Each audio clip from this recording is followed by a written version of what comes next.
fiable, qu'il soit saint, qu'il soit vivant, et que ton nom soit glorifié dans nos vies, dès maintenant et à jamais. Au nom de Jésus, nous avons prié. Amen.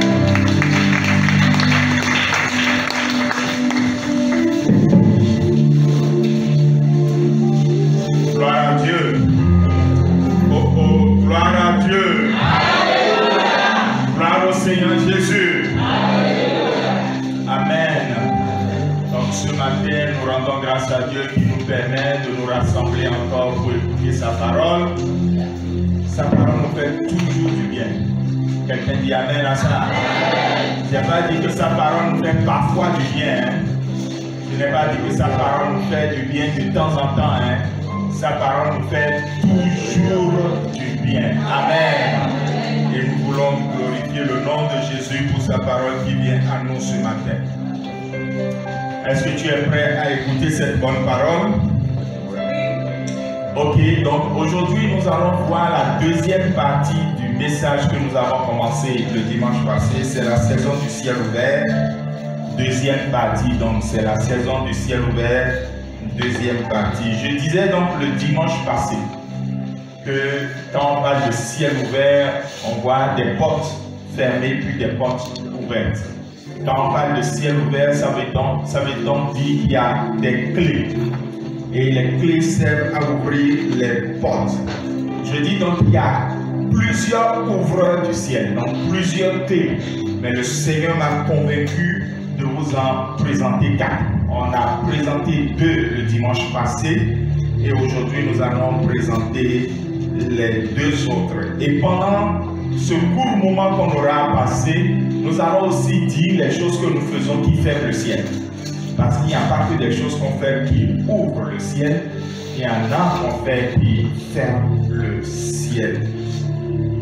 Mais avant d'aller sur le message de ce jour, le Seigneur envoie une parole de connaissance encore.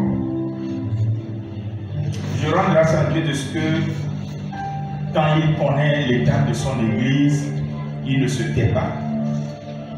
Je rends grâce à Dieu de ce que chaque dimanche, quand cela arrive, parce que ce n'est pas tous les dimanches, et qu'il envoie une parole de connaissance, il y a toujours une personne qui vient. Ce n'est jamais une foule, parce que c'est tellement précis.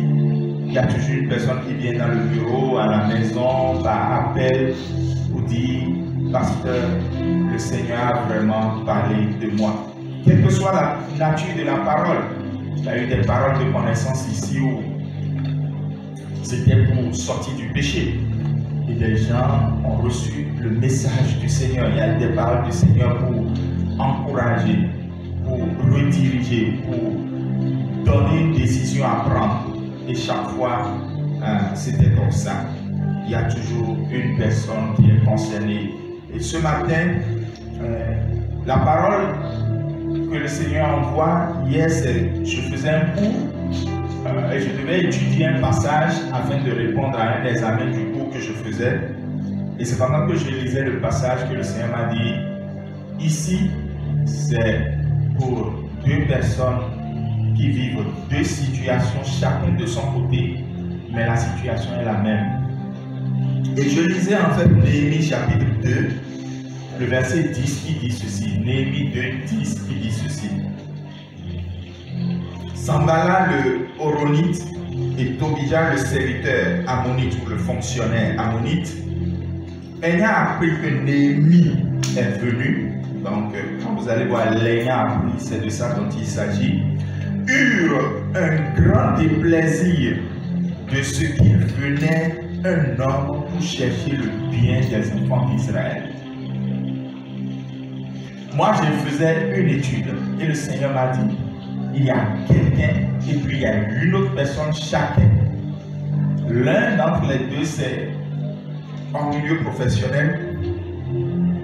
Et vous avez 3 personnes.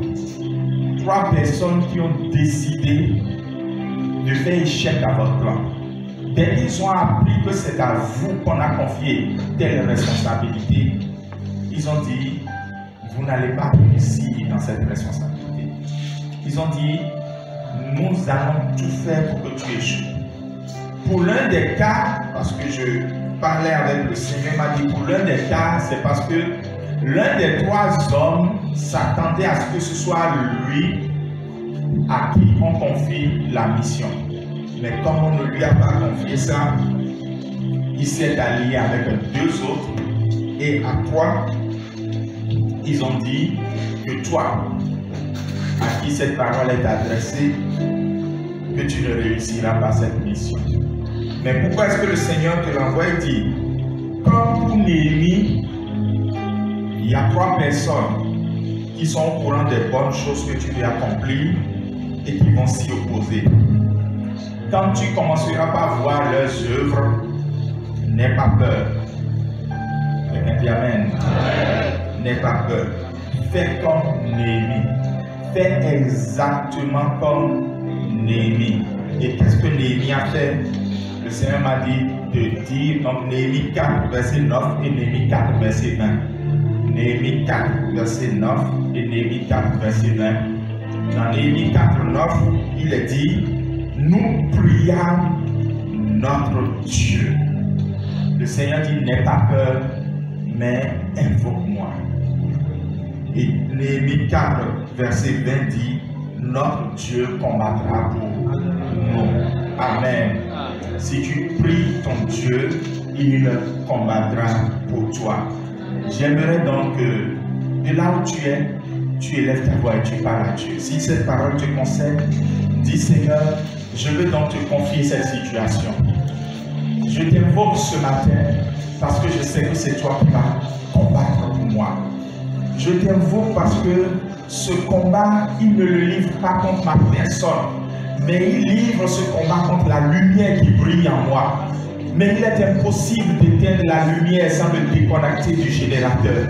Maintenant, moi, Seigneur, je ne veux pas me déconnecter de toi. Tu es ma source, tu es ma force, tu es ma sagesse. C'est avec toi que je vais réussir cette mission. Je n'ai pas demandé, ou même si j'ai demandé, c'est pour que ton nom soit glorifié que j'ai eu cette responsabilité. Et j'irai jusqu'au bout, car tout combat et car toute lutte, car tout sabotage et toute infiltration pour espionner l'œuvre que j'ai pour le bien de la communauté, pour le bien de ma famille, pour le bien de la nation, pour le bien de que cette œuvre soit entièrement réalisée. Seigneur, je ne me déconnecterai pas de toi, je n'aurai pas peur pour commencer par promener des regards inquiets, je n'aurai pas peur pour commencer par trembler et avoir l'insomnie. Non, j'invoque l'Éternel, mon Dieu, ce matin, et je sais à l'instant même que quelque chose change. Je sais à l'instant même que quelque chose change. Car notre Dieu, mon Dieu, combat pour nous, combat pour moi. Sois béni à jamais, Père. Sois honoré. Au nom de Jésus, nous avons prié. Amen. Amen. C'est la saison du ciel ouvert. En fait, ces 2 messages, donc ceux du dimanche passé et celui-ci, nous préparent pour nos 7 jours de jeûne prière du 5 au 11 juillet. Comme vous le savez, nous allons démarrer le second semestre de l'année dans le jeûne et la prière. Nous ne pouvons pas commencer le 1er juillet parce que les enfants seront dans leur semaine nationale. Nous allons commencer cela à partir du 5 juillet. Donc, gardez bien le rendez-vous et ces 2 messages sont pour vous préparer à entrer dans ce temps. Là, c'est la saison du ciel ouvert. Genèse 28, verset 17 dit, Jacob eut peur et il dit que ce lieu est redoutable. C'est ici la maison de Dieu. C'est ici la porte des cieux. Amen. Le ciel s'ouvre au-dessus de ta vie au nom de Jésus. Nous avons vu le dimanche passé que le premier ouvreur du ciel que nous avons en tout cas étudié ici, il n'est pas le premier, mais l'un des ouvreurs du ciel que nous avons étudié ici, c'est l'aumône. J'ai dit que l'aumône, c'est pas Sarah, non. L'aumône, c'est quand tu fais du bien à quelqu'un qui n'a pas la force, qui n'a pas la capacité, mais toi tu as cette force, tu as cette capacité, tu as cette opportunité. Et nous avons vu comment Tabitha, dans Actes chapitre 9, du verset 32 au verset 43, a pratiqué l'aumône et le ciel s'est ouvert au-dessus de sa vie, même quand elle a été rappelée plus tôt de cette terre. Deuxièmement, nous avons parlé des soins apportés à la maison de Dieu, ou l'entretien de la maison de Dieu, ou s'occuper de la maison de Dieu. Et nous avons vu l'exemple de ce centenier romain. Il n'est pas juif, il est oppresseur, il fait un travail d'oppression, mais il est un centenier romain spécial. Il construit des synagogues pour le peuple juif, il aime la nation juive, il connaît les lois des juifs et même il aime son serviteur, son esclave, au point de demander à Jésus de venir prier pour lui. Il s'occupe de la maison de Dieu, donc il a construit une synagogue pour Dieu et il s'est fait que le ciel s'est ouvert sur sa maison, son serviteur a été guéri. Nous avons vu ça dans Luc chapitre 7 du verset 1 au verset 10. Aujourd'hui, le troisième ouvrage du ciel que nous allons aborder, c'est la pureté d'un cœur. Quelqu'un dit la pureté de mon cœur. Ah, c'est important, la pureté du cœur. Attention, je ne suis pas en train de dire que la pureté du cœur vous enverra au paradis. Non. Si vous ne donnez pas votre vie à Jésus, vous n'irez pas au paradis. Mais lorsque vous avez donné votre vie à Jésus, il faut que votre cœur soit pur. Sans la pureté du cœur, le ciel ne sera pas ouvert au-dessus de vous pendant que vous vivez sur terre. Je le répète et je le dis à nouveau, sans la pureté du cœur, pendant que vous êtes sur terre, le ciel ne peut pas s'ouvrir sur vous. Lorsque votre cœur est sale, lorsque votre cœur aime les fiti, les choses qui ne sont jamais claires, il n'y a rien de clair quand tu parles, il n'y a rien de clair quand tu agis. Quand on te confie quelque chose à faire, on ne peut pas vouloir t'évaluer, vérifier ce que tu as fait et commencer maintenant tout droit y aller. Non, il faut qu'à un moment là, on ne comprenne pas quelque chose. Quand tu es quelqu'un de comme ça, le ciel est fermé au-dessus de ta tête. Tu ne peux même pas prier, Dieu va t'exaucer. Ce n'est pas possible. C'est pour ça que nous sommes appelés à nous évertuer. Ce verbe dit avoir la vertu en soi. Nous devons nous évertuer à avoir un cœur pur. Donc, nous devons trouver que c'est une vertu d'avoir un cœur pur. Quelqu'un dit la pureté de mon cœur. Il y a plusieurs passages. Celui que vous connaissez certainement tous, c'est le psaume 24, le verset 4. Le psaume 24, le verset 4, où il est dit, mais qui s'approchera? Je viens. On va le lire. À partir du verset 3, on dit, qui pourra monter à la montagne de l'Éternel? Qui pourra se tenir dans son lieu saint? Celui qui a les mains innocentes et le cœur pur, celui qui ne se livre pas au mensonge et qui ne fait pas des serments trompeurs. Nous vivons dans un monde fake, on le sait. Tout est fake. Les gens sont sur les réseaux sociaux, ce qui vous présente de leur vie n'est pas la réalité, c'est fake. Si vous suivez ça, vous tomberez dans un puits. Mais attention, Dieu, lui, ne regarde pas l'apparence. Il a dit ça à Samuel. Je regarde le cœur. Le cœur, c'est ça que je regarde pour ouvrir le ciel ou pour ne pas l'ouvrir. Quand parfois à l'église nous venons, parfois aussi il y a du fait. Parce qu'en fait, tout le monde vient à l'église comme si il ne s'est pas bagarré ou elle ne s'est pas bagarré dans son foyer hier. Mais ce n'est pas notre présentation à l'église le dimanche que Dieu regarde. Il regarde plutôt notre cœur. Il faut que le cœur soit pur. Quelqu'un dit encore la pureté de mon cœur. Genèse chapitre 20, verset 6. L'avant-dernier qu'on va lire et aller sur le dernier ouvrage du ciel. Genèse chapitre 20, verset 6, où il est écrit. Et là, c'est un roi païen. Un roi païen qui, au fond, a posé un acte. Il a pris la femme du serviteur de Dieu. Ce que tu ne peux pas faire, touche pas à mes soins. Ne fais pas du mal à mes prophètes. Mais Dieu ne l'a pas frappé. Dieu a dit, j'ai vu comment ton cœur était pur dans cette affaire. C'est Abraham qui a failli. Sinon, toi et ta maison là, vous n'allez même pas vivre. Je vais vous frapper. La pureté du cœur est très importante pour que notre vie soit opère plutôt à ciel ouvert. Genèse 26, Dieu lui dit dans son rêve, je sais, moi aussi, que tu as agi avec un cœur intègre dans votre version et que vous verrez cœur pur. Si bien que je t'ai moi-même empêché de pécher contre moi. Voilà pourquoi je n'ai pas permis que tu la touches. Quand on touche la femme du serviteur de Dieu, c'est à Dieu lui-même qu'on touche. Mais cet homme avait un cœur pur dans cette affaire-là. Peut-être que dans sa vie de païen, il n'a pas le cœur pur dans d'autres affaires, mais dans cette affaire-là, il avait le cœur pur, au point où la nuit, le ciel s'est ouvert et Dieu s'est révélé à lui dans un songe. Il lui a dit, tu viens de justesse de sauver ta maison, sinon je vais détruire tout ce qui est dans ton palais. Et je veux finir maintenant avec Jean chapitre 1. Ici, Jean, ce texte a besoin d'une explication théologique, parce que dans Jean chapitre 1, vous voyez qu'on parle de la pureté du cœur de Nathanaël. Jésus dit, lorsque Nathanaël a commencé par venir vers lui, il dit ce qui suit. Jean chapitre 1, verset 47.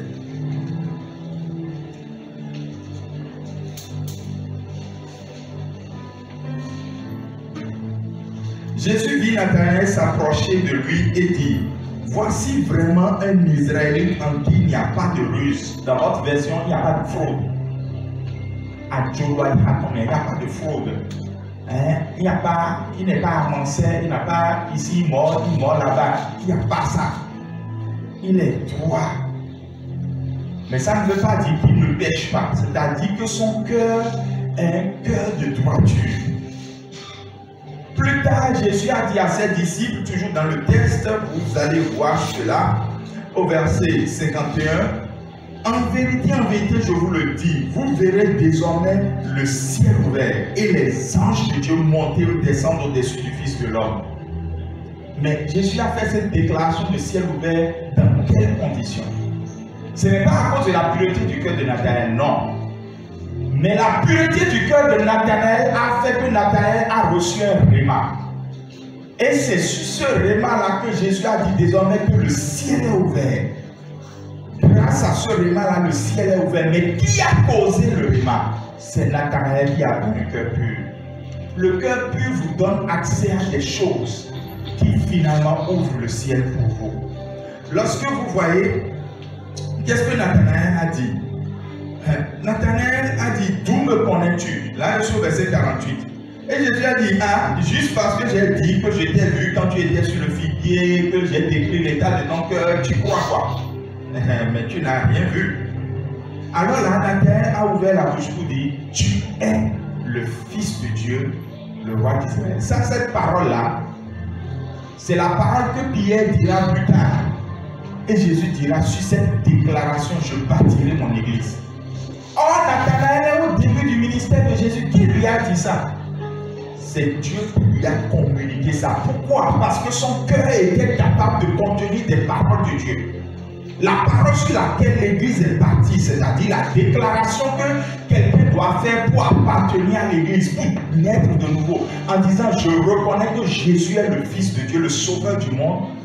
Cette parole est sortie de la bouche de quelqu'un qui n'est pas rempli du Saint-Esprit, qui n'a même pas le Saint-Esprit en lui. Parce qu'on était encore sous la loi en ce moment-là. Parce que son cœur est pur, c'est comme un plat qu'on a bien lavé, la bonne nourriture est descendue dessus. Or, cette bonne nourriture-là ouvre le ciel. Mon frère, ma soeur, travaille à avoir un cœur pur. Quelqu'un dit encore ce matin, la pureté de mon cœur. Et ce matin, prends l'engagement maintenant de retirer ta main de tout ce que tu fais et qui ne fait pas que tu aies un cœur pur. Tout ce que tu fais et qui fait que ton cœur n'est pas pur, ton cœur n'est pas droit. Retire ta main dedans. Désengage-toi. Dis à partir d'aujourd'hui, je quitte cette affaire. Je suis dans cette affaire depuis 10 ans. Ça ne m'a rien apporté. Je suis dans cette affaire depuis quelques mois. Je comprends que Dieu n'est pas dedans. Alors je dis, je me retire de là car je sais que dans la pureté de mon cœur, Dieu enverra la solution par ici envers. Alléluia. Amen. Et le dernier ouvrage du ciel que je vais mentionner ce matin, c'est la prière fervente et stratégique. La prière fervente et stratégique. Surtout, l'adjectif stratégique est important, mais je ne vais pas pouvoir vraiment développer ça. Dieu le permettra avant la fin de cette année, si Jésus ne revient pas, on reviendra sur la prière stratégique à l'école de transformation. La prière fervente et stratégique. Vous verrez qu'à plusieurs endroits de la Bible, c'est au cours de la prière que le ciel s'est ouvert pour des gens. Le cas que vous allez connaître le plus dans le Nouveau Testament, c'est le cas de Pierre, dans le livre des Actes. Dans Actes chapitre 10, du verset 9 au verset 17, je ne vais pas pouvoir lire ça, je lirai d'autres textes plutôt tout à l'heure. Il est dit que à l'heure, à telle heure plutôt, à telle heure, on étudiera ça plus tard, que Pierre était monté sur la table pour prier. Et pendant que Pierre priait, le ciel a fait quoi? Le ciel s'est ouvert. Et Dieu lui a accordé la révélation d'une nappe tirée par 4 côtés sur laquelle se reposaient des animaux impurs. Et Pierre a compris que Dieu l'envoyait chez les païens. Alors que lui, il avait juré de ne jamais mettre pied dans la maison d'un païen. Et c'est comme ça que le premier païen s'est converti, disons entre griffes, Paul Corneille et sa maison. Vous voyez, donc le ciel ouvert, c'est quand vous faites des prières stratégiques. Mais je ne pourrai vraiment pas aller en profondeur. Retenez ça comme ça. Le Saint-Esprit lui-même te dira quelle sorte de prière stratégique tu feras pour que ton ciel s'ouvre au nom de Jésus. Je l'ai déjà dit il y a 2 vendredis ici, je crois, quand je disais que pour prier pour les affaires, par exemple, ou pour prier pour vos entreprises, vous ne pouvez pas prier au yo-yo comme les gens prient. Là, on est dans un domaine de prière stratégique. Donc, je ne peux pas aller vraiment en profondeur. Daniel chapitre 9, verset 21. Daniel priait encore. Il parlait, il dialoguait avec Dieu, il priait encore. Quand le ciel s'est ouvert, mais à quel moment il priait? Là encore, je ne vais pas pouvoir enseigner ça maintenant. Il priait à un moment spécifique. Le ciel s'est ouvert et Gabriel, d'un vol rapide, s'est présenté à lui pour lui apporter une réponse de la part du Seigneur. Le ciel s'ouvre lorsque nous faisons des prières stratégiques. Mais j'aimerais lire pour finir le psaume 141. Retrouvez-moi là-bas, ouvrez votre Bible, psaume 141. Le verset 2, juste le verset 2, on va lire et lire ensuite un autre texte. Le psaume 141, le verset 2, où il est écrit: que ma prière soit devant toi comme de l'encens, et mes mains tendues vers toi comme l'offrande du soir. Vous allez remarquer que cette affaire d'offrande du soir est revenue dans les autres textes que j'ai cités tout à l'heure. Arrivez à la maison, lisez ça. Et quand on sera dans l'étude biblique à l'école de transformation sur le thème, les prières stratégiques, je reviendrai sur ça. D'accord? Donc, ma prière est quoi? Est de l'encens. Et mes mains tendues sont comme l'offrande du soir. Alors, vous-même, regardez. La prière, les mains tendues. Parfois, quand à l'église, nous voulons, celui qui dirige le culte veut que vous fassiez certains gestes, ce n'est pas que juste pour vous faire dégourdir le corps. Non, non, non. C'est parce que c'est biblique. Et cette prière qui est comme l'encens, je n'ai pas dit d'amener l'encens à la maison. Cette prière qui est comme Mideli, parce que les soeurs militants ensemble, je n'ai jamais dit ça. Cette prière qui est comme l'encens, quand ça monte, le ciel s'ouvre. Apocalypse chapitre 5, verset 8. Apocalypse chapitre 5, verset 8. On reviendra en détail sur les prières stratégiques dans la grâce de Dieu. Donc, vous qui nous suivez en ligne, abonnez-vous et activez la cloche de notification. Ainsi, lorsque ce sera mis en ligne, vous serez automatiquement tenu informé. Et donc, après chapitre 5, verset 8, il est dit: quand il eut pris le livre, les 4 vieillards et les 24 anciens se prosternaient devant l'agneau. Chacun tenait une harpe et des coupes d'or remplies de parfums. Donc, encens, parfum, c'est la même chose qui monte et qui sont les prières des saints. Le ciel s'ouvre, tes prières montent, elles sont recueillies et présentées à Dieu. Et il y a une réponse automatique. Ça, c'est différent de quand quelqu'un prie et sa prière, comme je viens frapper à une porte, je viens demander est-ce que je peux entrer. C'est différent. On verra ça en détail. Vous connaissez désormais les 4 couvreurs du ciel. Que chacun se sert de cette clé-là pour pouvoir ouvrir son ciel dans cette saison au nom de Jésus. Et c'est justement une manière de faire la prière stratégique que de faire les 7 jours de jeûne et prière pour démarrer le second semestre de l'année. Ce n'est pas un programme en l'air. Depuis 13 ans de ministère, j'ai toujours tenu ce programme. C'est peut-être ici que ça a flotté pendant 2 ans, mais j'ai toujours tenu ce programme parce que c'est le programme phare de mon ministère où les gens donnent leur vie à Jésus. C'est le programme phare de mon ministère où les gens donnent leur vie. Il y a des gens ici, c'est à ce programme-là que toute la famille s'est donnée à Jésus, les enfants. Donc, c'est des prières stratégiques. Donc, quand l'Église vous a convié plutôt, à venir faire les 7 jours de jeûne et prière du 5 au 12, ce n'est pas juste pour occuper le temps, ce n'est pas juste pour trouver un autre programme de prière. Non, c'est un temps de prière stratégique. Quelqu'un dit stratégique. Amen. Je finis donc en vous disant que s'il y a des choses qui ouvrent le ciel, il y a donc des choses également qui ferment le ciel. Et voici 4 choses à ne pas faire, sinon votre ciel demeure fermé, tant que vous ne vous en repentez pas. Premièrement, l'idolâtrie. L'idolâtrie ferme le ciel. Ne soyez pas idolâtres, ni du matériel, ni des hommes. Ne m'idolâtrez surtout pas. Je ne suis qu'un serviteur de Dieu. L'honneur, d'accord, mais ne m'idolâtrez pas. Je ne m'attends pas à ce que vous croyez que la solution de votre vie est avec moi. La solution de votre vie est avec Jésus.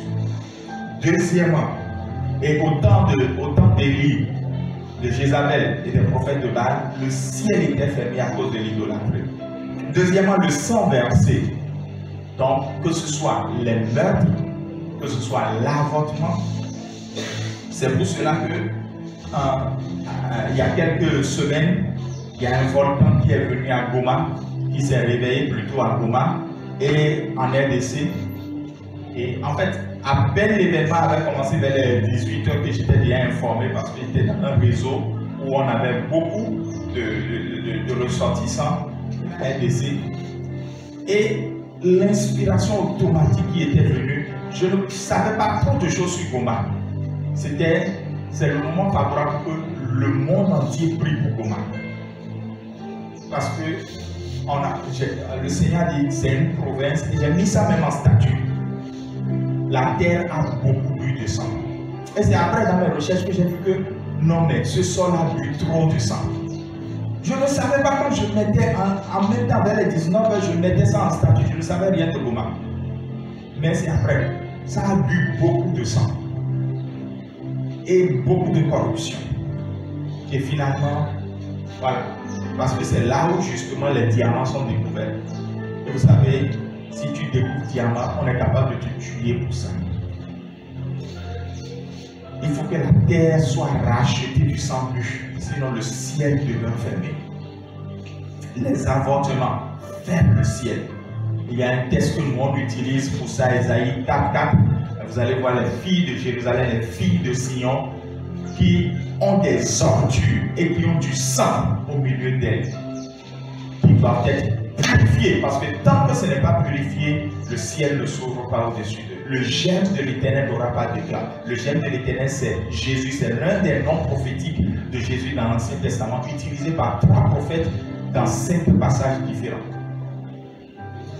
Troisièmement, l'impudicité sexuelle ou la débauche. C'est un fermeur du ciel redoutable. Redoutable. Vous êtes dans l'impudicité, le ciel se ferme sur toute la maison.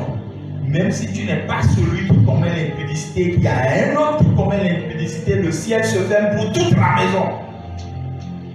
Si ce n'est pas la miséricorde de Dieu qui vous fera peut-être des exceptions à vous qui ne commettez pas ce péché, à cause de la seule personne qui commet le péché, le ciel se ferme sur toute la maison.